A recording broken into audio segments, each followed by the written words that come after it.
आलू समस्त को खाइबा को बहुत भल लगी थाए। आलू रे आपण जेकोसी आइटम कले समस्ते खाइबा को बहुत भल पाती। आज मु आपण मानक सहित शेयर करी आलू भर्तार रेसिपी। आपण समस्त को रोजालिन होम फूड चैनल को स्वागत करुच्ची।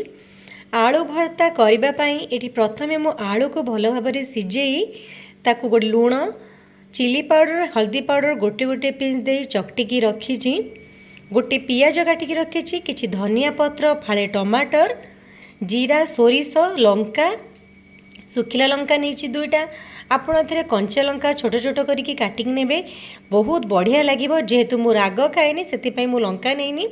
एबे तो शीत दिन ग्रीन मटर मिलुची, एटी किछि ग्रीन मटर को टिके सिझेकी मु रखिछि। एबे चलंतु रेसिपी स्टार्ट करिबा।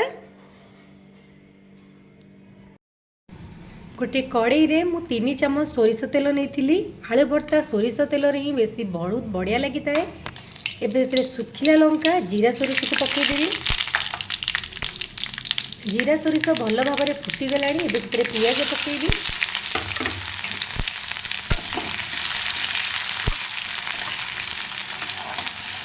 पियाज हल्का भाजी हो गला परे आमे टमाटर मटर पकेबा।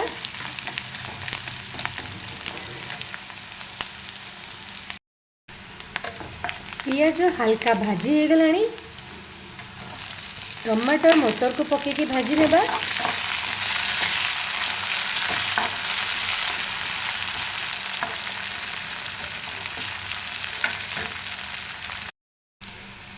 सबू भल भाव में भाजी हो गला। ये भाजिया को बेसी पोड़ी देबेनी, एमती ही भाजबे। एबे आमे सेथिरे आलू पकेबा। आलू पकईकी भल भाव में मिसई नेबा। आलू भर्ता तो गोटे नॉर्मल जिनस समस्त को आसे आ समस्त घर होता है, हेले छोट ट्रिक रे आलू भर्ता बहुत बढ़िया लगी थाए। आलू पकईकी मिसेला परे गैस फ्लेम को लो रखिकी किछि समय आमे एमती भाजी नेबा। सेथिरु पानी अंश मरीगले आलू भर्तार टेस्ट बहुत बढ़िया लगी थाए।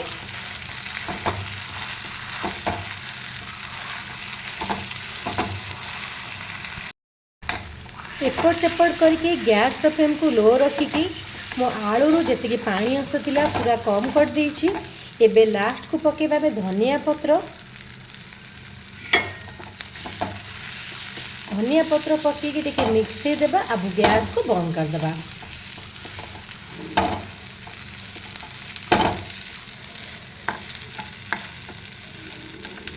एबे हमर आलू भर्ता खाइबा पई रेडी।